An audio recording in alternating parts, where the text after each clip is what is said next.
사장의 먹살 경제.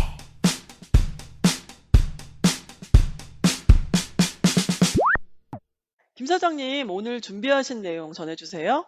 예, 지금 주식 시장을 보면서 아주 불안해하시는 분들이 참 많을 겁니다. 주식 시장뿐만 아니라 현재 미국의 경기가 과연 어떻게 될 것인지 참 불안해하시는 분들도 꽤 많이 될 거예요. 왜냐하면 아유, 그럼요. 뭐 항상 인플레이션, 불안해요.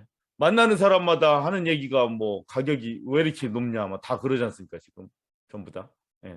인플레이션 얘기 그칠 날이 없고, 우크라이나 전쟁, 뭐 유럽과 미국의 지원을 받아서 뭐 우크라이나가 이기는 것 같다가도 또 어떤 때들 보면은 러시아군이 결국에는 함락할 것은 또 다 함락해 나가고, 이래서 뭐 어떻게 언론 같은 거를 보고 이렇게 쉽게 판단을 할 수가 없을 것 같아요.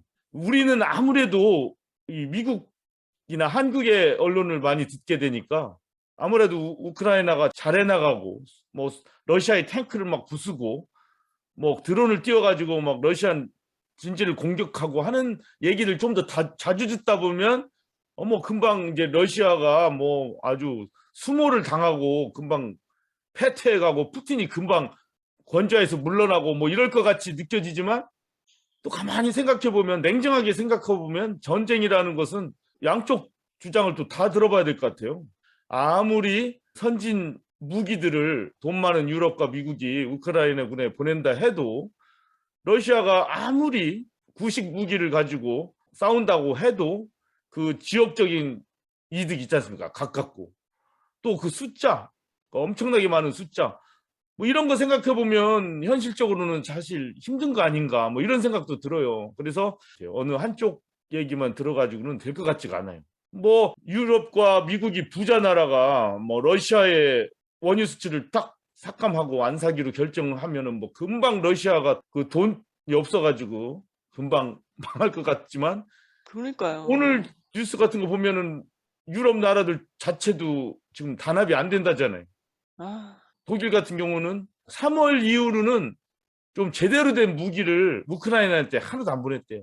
그래요? 가벼운 무기 몇 개만 조금 보내고 말았대요. 왜? 어머, 이, 이 가스와 오일을 러시아로부터 받아야 되는 이 다급함이 있는 거예요. 그러니까 어머. 이 러시아로부터 받는 물자에 지금 많이 의존하는 나라들은 이 제재에 대해서 조금 의견이 다른 거예요. 그러다 보니까 아, 여기 또한 원유, 곡물 이런 문제 같이 고생을 하고 있는 거죠. 그때 제가 음, 그랬잖아요. 이거 뭐 권투가 일방적으로 때리는 게 아니라 난타전이라고. 결국은 어떤 제재를 취하면 그거에 대한 역효과 또 이쪽에 또 받기도 한다, 서로. 그래서 어떻게 될지 모르는 거예요. 그래서 그러다 보니까 우크라이나 전 같은 경우도 경제적으로만 볼 때도 아주 예측 불허고, 투자 같은 거 이런 상황에서 계속 더 많이 할 수도 없는 문제고, 어떤 굉장한 그 식량 문제나 에너지 문제가 닥칠지도 모르는 상황에서 뭐 경기가 좋아질 거라는 어떤 낙관을 할 수도 없는 문제지 않습니까? 게다가 이제 미국의 연방준비위원회 같은 경우는 중앙은행의 이자율을 올리고, 이게 양적인 긴축을 하는 거죠. 통화량을 줄이려고, 인플레이션 때문에. 오늘 같은 경우는 그 JP 모간의 제미 다이먼 그 회장은 지금 폭풍 전야처럼, 지금은 뭐 그래도 먹고 살 수 있고 다들 여행 가고 막 하지만 2022년 말 2023년 정도 되면 혹독한 무시무시한 위력의 허리케인처럼 이 경제적인 침체가 올 것이다, 뭐 이런 얘기들도 하고, 거기다가 뭐 자기 이제 자랑도 좀 했죠. 우리 JP 모건은 이러한 혹독한 시기를 앞두고 준비를 우리는 착실히 잘해나가고 있다, 뭐 이런 얘기 물론 덧붙였지만, 여하튼 어려운 상황에 대해서 지금 예견하고 있고, 우리 지역 노스캐롤라이나 지역 언론을 보니까 마이클 월든이라는 NCSU 석좌 교수 같은 경우도 경기 침체 시나리오를 심각하게 생각하고 있다. 음, 2023년 말 정도부터 시작될 것 같다, 뭐 이런 식으로 어, 얘기한 거를 많이 보도하고 있어요. 뭐 이 두 분뿐만 아니라 뭐 다 불안해하고 뭐 그런 분들이 많이 있습니다. 우리 일상생활에서는 그런 걸 많이 못 느껴요. 우리 같이 자영업하고 회사 나가고 이런 사람들이 뭐 아직은 그런 걸 못 느낍니다. 여전히 아직도 일손은 계속 부족하다고 하고 또 일을 만약에 하고 싶으면 옛날에는 상상도 못했을 아주 고임금을 받아가면서 할 일들이 아직도 많이 있기 때문에 우리들 피부로는 못 느껴요. 며칠 전 신문을 보니까 버먼트인가요? 거기 주에서는 이 연방정부로부터 저소득층 가정에 주는 지원금이 이제 딱 연장이 안 됐거든요. 그러니까 주정부 차원에서 연수입 12만 불 미만의 가정에 5세 이하 자녀들한테 1,000불씩 보낸다. 뭐 이런 주 자체 법안도 보내고 하긴 했어요. 오, 네. 네. 그런 내용들도 있곤 합니다. 주식시장을 매일 들여다보고 있는 분들한테는 지금 과연 어떻게 해야 될지 판단 내리기가 힘들 수도 있어요. AAII라는 이 단체가 있습니다. Association of Individual Investors, 한국말로 치면 개미 투자자 협회죠. 이 단체에서 오늘 시장에 대한 낙관적인 자세를 가진 비율이 20% 미만으로 4번이나 떨어졌대요. 그러니까 낙관적인 자세가 20% 미만이라는 얘기는 뭐 거의 비관적이라는 얘기 아니겠습니까? 7주 동안에 4번이나 이런 비관적인 생각을 하는 사람들이 많았다. 그러니까 지금 현재 주식시장을 바라보는 일반 개인 투자자들의 자세는 불리시가 아니라 베어리시입니다. 팔까 또는 사지 말까 뭐 이런 뜻이죠. 여튼 사려고 생각하고 낙관적으로 생각하는 사람들의 숫자가 굉장히 지금 떨어져 있는 상태다. 요거를 우리 미국의 전국 개미 연합회에서 어제 발표했습니다. 그러니까 주식 지금 시장이 많이 떨어졌다고 그래서 선뜻 들어가기는 위험하지 않을까. 아직은 좀 더 관망을 해야 되지 않을까 이런 생각이 듭니다. 자, 두 번째 소식은 미국의 셀룰라폰 시장이 삼국지처럼 됐어요. 그래요. 어떻게요? 버라이전과 AT&T 이 강한 아성을 뚫고 독일계 T모빌이 이제 아주 적극적으로 지금 공세에 들어오고 있죠. 네. T모빌이 2018년에 스프린트라는 큰 회사 그거를 집어먹고 메트로 PC라는 회사도 동남부, 남부 뭐 이런 데를 중심으로 아주 굉장히 큰 전화 회사였어요. 근데 메트로 PC 회사도 합병을 해봤습니다. 이제 그러면서 T모빌이 뭐 규모로 따져서 이제는 미국 내 한 2위 정도로 돼버렸어요. 2위 정도. 갑자기 그렇게 된 것 같아요? 네. 뭐 전 세계적으로는 큰 회사니까 이제 미국 땅으로 진격해 들어오는 거죠. T모빌이. 그러면서 우리들 이제 일상생활에서 T모빌 이 매장 이제 쉽게 볼 수가 있죠. 더 자주 보게 될 거예요. 그리고 적극적으로 진출하고 있습니다. 그런데 이제 새 회사의 경쟁이 이제 아주 점점 심화되고 있는데 최근에는 어떤 일이 있었냐면은 버라이전에서 우리는 5월부터 이코노믹 인베스트먼트 차지라는 돈을 우리 고객님의 빌에다가 조금 부과해서 돈을 조금씩 더 걷겠습니다. 이렇게 발표했어요. AT&T도 지금 상황이니만큼 고객님들이 갖고 계신 플랜에 약간씩 돈을 좀 더 받아야 되겠습니다. 그래가지고 뭐 라인당 한 달에 뭐 3불, 4불씩 이렇게 더 받기를 받아야 될 것 같다라고 이렇게 보도를 했죠. 참 이름도 이쁘죠. 이코노믹 디벨롭먼트 차지라고 해서 왜 근데 경제 개발을 하는데 왜 손님한테 돈을 달라고 그러니까 부담되네. 이름 많이 있어요. 이런 게 무슨 컨비니언스 피 뭐 이런 것도 있습니다. 어떤 전화에서 아이고 참. 고객의 편의를 위해서 우리가 돈을 좀 더 거야 됩니다 해서 이런 것들이 조금씩 하니까 이제 T모빌에서 너희들 속보인다. 버라이전 AT&T 뭐 그게 뭐냐 뭐 그거 솔직히 해서 손님들한테 돈 더 받는 수책 아니냐 이상한 이름 붙이고 우리는 절대 그러지 않는다 하면서 우리는 요금을 절대 올리지 않을 것. 그래서 뭐 프라이스 락 이랬어요. 이 가격을 딱 고정시킨다. 잠궈버린다. 절대 더 안 받을 거야 우리 몇 년 동안.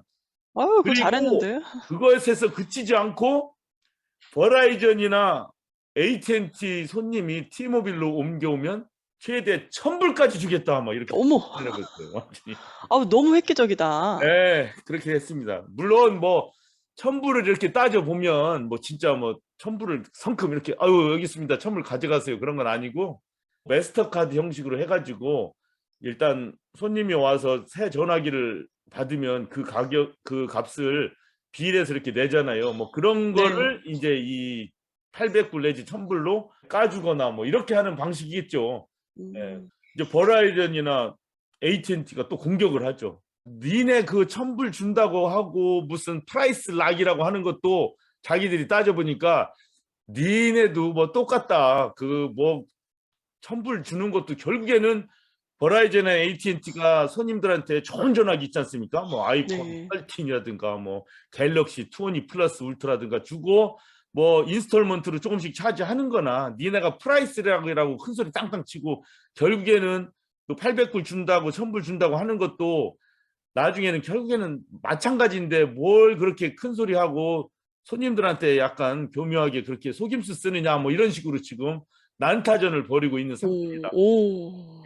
예, AT&T나 T모빌이나 버라이전이나 뭐 다 자사 위주로 이렇게 막 얘기를 해요. 하다못해 이렇게 커버리지 같은 경우도 T모빌 웹사이트 가면은 버라이전 커버리지는 뭐 구멍이 숭숭 뚫리게 보이고 자기들 어머. 커버리지는 뭐 꽉 차게 나오고 막 이래요. 오. 근데 이거는 리뷰.org라는 단체에서 보여주는 커버리지 맵이거든요. 예, 왼쪽에 있는 거는 버라이전 거예요. 어머.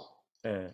되게 자, 꽉 차 이게 보이네요. 진한 보라색은 5G 네트워크예요. 5G를 갖고 있을 경우 시그널은 아무래도 T모빌이 좀 많아요. 그렇죠? 오. 그러나 아직도 많은 시골 지역이나 큰 도시가 아닌 데는 4G 네트워크로 사용되고 있고 우리들이 갖고 있는 전화기도 4G를 사용하는 폰들이 많아요. 4G가 3G는 이제 완전히 없고요. 이 시장에서 완전히 이제는 퇴역을 했고 사라졌어요. 예, 그거를 따져보면은 전반적으로는 버라이전이 더 잘 터지는 거죠. 현재 상태에서. 아. 물론 T모빌은 5G 네트워크에 투자를 많이 해서 그 안테나를 많이 세운 것 같아요. 그래서 5G 네트워크는 좋습니다. 그러나 아직도 4G를 갖고 있는 사람들한테는 T모빌이 안 터지는 경우가 굉장히 많은 거죠. 이렇게. 그래서 제가 T모빌 나쁘고 버라이전 좋다 이렇게 하는 게 아니라 그 회사마다 자기들이 더 잘하고 시그널 더 좋은 지역이나 그런 기종들이 따로 있다는 얘기죠. 그래서 어떤 한쪽의 이야기만 듣고 판단하면 안 된다는 얘기죠. 그래서 이 리뷰.org가 볼 때는 베스트 5G 커버리지, 5G 커버리지가 제일 좋은 건 역시 T모빌, 2위는 AT&T, 3위는 버라이전이다. 그러나 4G 네트워크, 일반 음성 통화라든가 뭐 이런 거 할 때 그게 잘 터지는 거는 버라이전이 버라이전. AT&T가 2등, T모빌이 3등, 뭐 이런 이 평가를 내렸습니다. 우리 뭐 전화기 맨날 그 전화기 바꿔야 되고 애들한테 또 좋은 전화기 사줘야 되고 또 매달 내는 돈 이거 너무 많이 들어가가지고 어떻게 줄일 수는 없나. 또 광고 보면은 뭐 패밀리 플랜 해가지고 뭐 저쪽 회사로 가면은 지금은 120불 내는데 뭐 이제는 가족 4명이 뭐 100불만 내면 된다는데 뭐 막 이렇게 막 생각해야 되지만 너무나 많은 광고와 너무나 많은 플랜과 단서 조항들이 너무나 많잖아요. 네, 맞아요. 예, 그래서 판단하기가 참 힘들죠. 이렇게 여러 가지 고려해야 되거든요. 내가 자주 있어야 할 곳, 어떤 직장이나 집인데 뭐 플랜만 보고 샀더니 터지질 않는다. 이러면 뭐 낭패 아닙니까? 그 다음에 나는 어떤 전화기에서 줌을 막 사용해야 되는데 이쪽 회사랑 같이 있는데 이거 줌 사용이 너무 힘들다. 내 전화기나 그 서비스로는. 뭐 이런 것도 있을 수가 있고 이 고려할 요소가 너무 많아요. 그렇죠? 나의 집에는 와이파이가 있기 때문에 사실은 플랜이 큰 게 필요가 없어. 그런데 뭐 저쪽 회사에서 전화기 좋은 거 막 쌈박한 거 준다고 그래가지고 내가 필요로 하지도 않는 막 플랜, 그 빅 플랜을 잔뜩 쓰는 거예요. 핫스팟 들어있고 막 이런 거. 집에 와이파이 있으면 뭐 핫스팟 같은 게 필요 없거든요. 나한테는. 그런 거는. 그렇죠. 뭐 플랜을 다 꼼꼼히 다 읽어보고서 가장 정확한 거를 이렇게 찾아서 쓸 수가 없기 때문에 어떤 때는 자기가 필요로 하지도 않는 서비스 받으면서 돈을 잔뜩 내는 경우도 또 많아요. 그러니까 여러 가지 요소를 생각해야 될 게 많기 때문에 결정하기가 쉽지가 않아요. 도시에 사는 사람들은 쉽게 얘기해서 예를 들어 뭐 메사라든가 샬롯, 랄리, 뭐 LA, 뉴욕 뭐 큰 도시는 사실은 어느 전화기 회사나 다 잘 터져요. 그리고 대부분의 사람들은 그 도시에 사는 사람은 도시 안에서만 움직여요. 시골에 절대 안 오죠.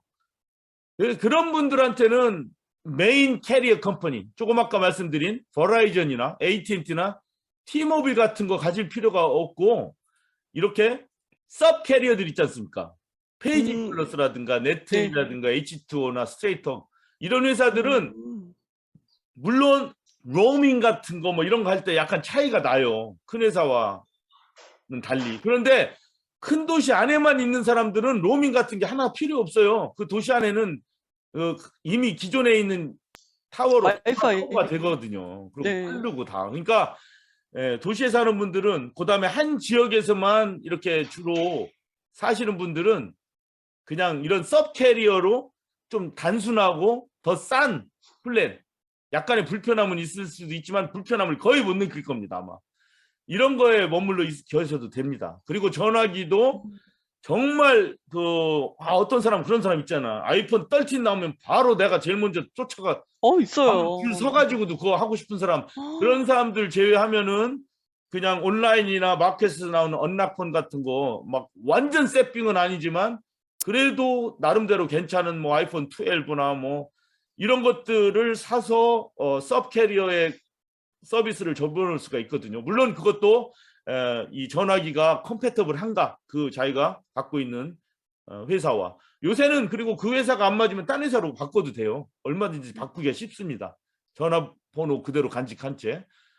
그런 경우가 있기 때문에 하여튼 전화기 생활을 하실 때 이 현명하게 가격도 싸면서도 전화기 사용에 불편함이 없는 그런 선택을 잘 할 수가 있습니다. 조금만 신경 쓰면은.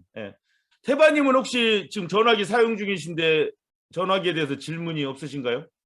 저는 그 전화기에 대해서 그냥 별로 의존하지 않고 아주 간단한 기능은 아주 간단한 거 그냥 쓰거든요. 그래서 뭐 불편함은 없습니다, 저는. 바로 태바님 같은 분은 이 전화쟁이들한테 별로 환영을 못 받는 그런 분들인데 이럴 인기 경우 없어요?